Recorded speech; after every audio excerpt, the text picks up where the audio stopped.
Wahai Unes, pergilah engkau menemui istri si fulan. Jika ia mengakui perbuatannya, maka rajamlah dia. Maka Unes pun berangkat menemui wanita itu. Setelah dia tersebut mengakui perbuatannya, Rasulullah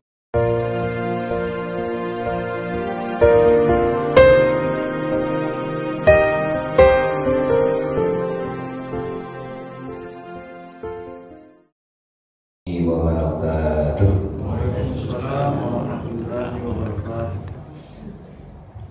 Alhamdulillahilladzi ahyana ba'dama amatana wa ilaihin nusyur.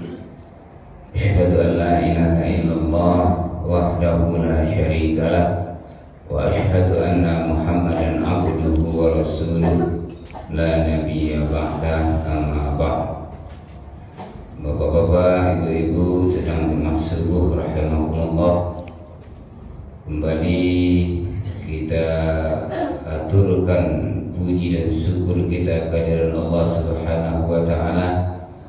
Sampai saat ini kita masih dilimpahkan, diberikan nikmat dan rahmatnya, sehingga pada subuh ini kita telah selesai menunaikan ibadah sholat subuh berjamaah. Mudah-mudahan dengan nikmat yang besar ini, ibadah yang kita lakukan ini diterima di sisi Allah Subhanahu wa taala. Salawat beserta salam dikirimkan kepada Nabi kita, yakni baginda Muhammad Rasulullah sallallahu alaihi wasallam. Allahumma shalli ala Muhammad wa ala ali Muhammad. Bapak-bapak, ibu-ibu sedang dimasubuh rahimahullah. Kembali kita lanjutkan mengulang-ulang kaji kita hadis yang keempat balik tentang terpeliharanya jiwa seorang muslim. Baiklah, kita bacakan matan hadisnya. An Ibni Mas'udin radhiyallahu anhu qala qala Rasulullah sallallahu alaihi wasallam la yahillu damu ri'im muslimin yashhadu an la ilaha illallah wa anni rasulullahi illa bi ihda salatin as-sayyibuz zani wan nafsu bin nafsi wat tariku lidinihil mufariku lil jamaah. Rawahul Bukhari wa Muslim. Hadis ini merupakan penjelasan tentang Islam yang sangat berharga, atau merupakan sebagai dasar hukum atau ketetapan hukum dalam menjaga kehidupan seorang muslim.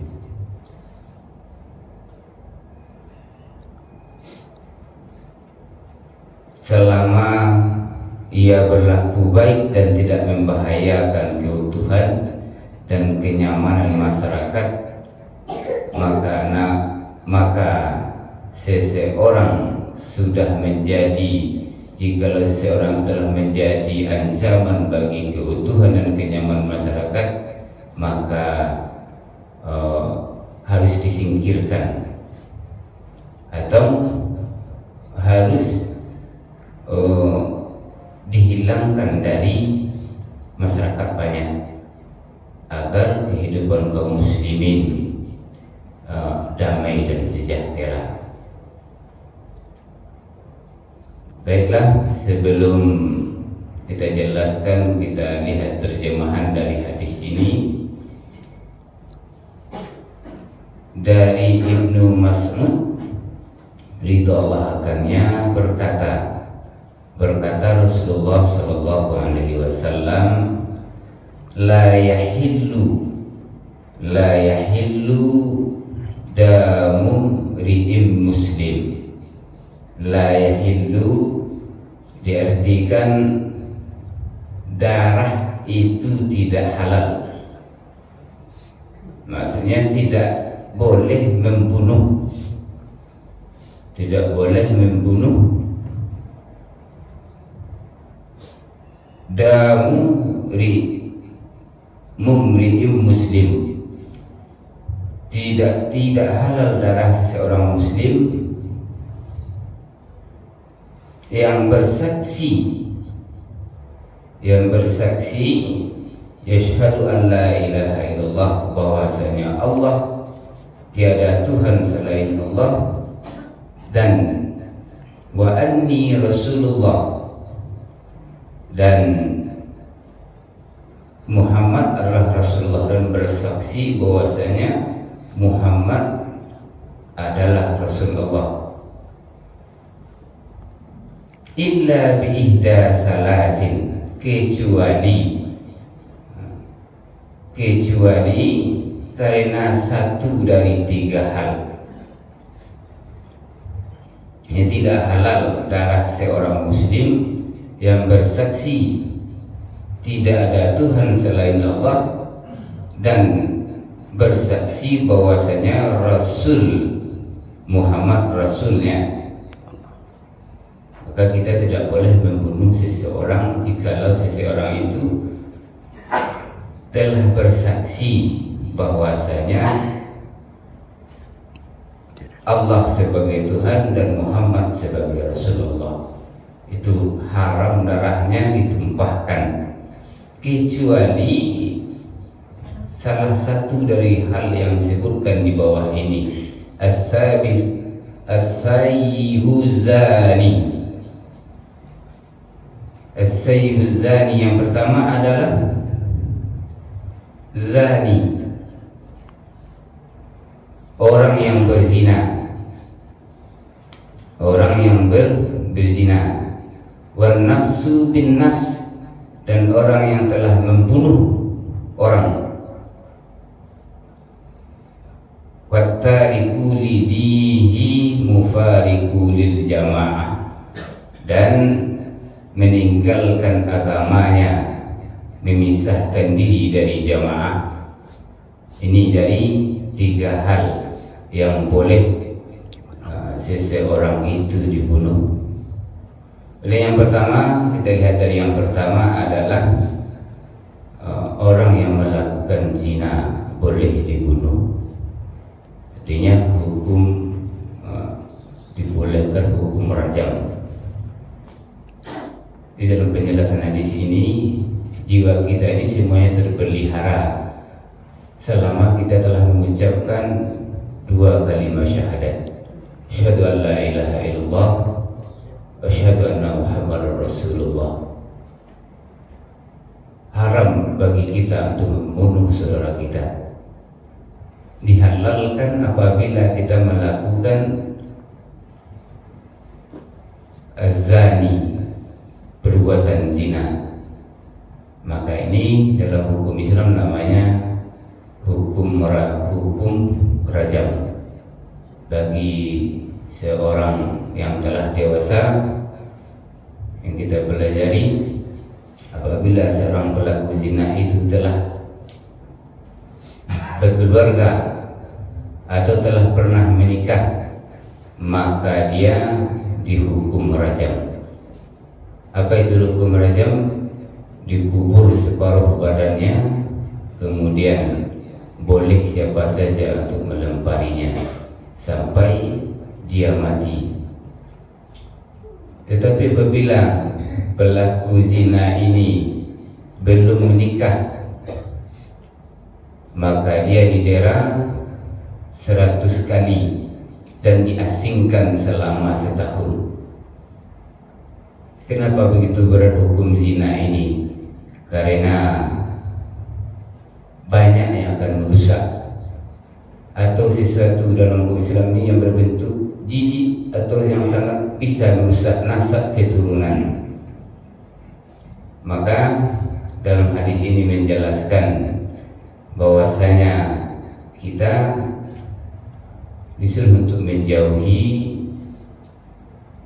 perbuatan zina ini, ataupun anak nanti yang akan dilahirkan dari perbuatan zina ini dalam hukum Islam tidak terhitung untuk menerima waris. Maka oleh sebab itu dalam surat Al-Isra telah dikatakan wala taqrabu zina, dan janganlah kamu sekalian mendekati zina, karena zina adalah perbuatan keji dan mungkar. Maka oleh sebab itu jikalau ada keluarga kita mendekati saja dilarang, apalagi mengerjakannya. Baik, oleh karena itu kita pelihara, kita ingatkan, kita wasiatkan kepada anak keturunan kita, jangan sekali-kali melakukan perbuatan zina. Sungguh zina itu perbuatan yang menjijikkan dan akan merusak keturunan, akan menjauhkan kita dari perbuatan-perbuatan yang baik, dan kita akan disisipkan di tengah-tengah masyarakat. Maka Sallallahu Alaihi Wasallam dan menyebutkan, Rasulullah bersabda kepada Unais, wahai Unais, pergilah engkau menemui istri si fulan.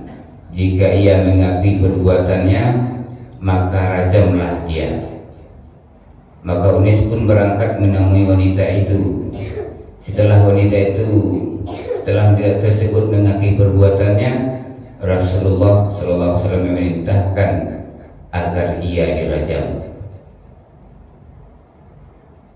Maka rajam ini telah dicontohkan atau telah diajarkan semenjak zaman Rasulullah bagi para pelaku zina. Dan seorang yang berzina akan juga dinikahkan kepada pezina, laki-laki bezina. Maka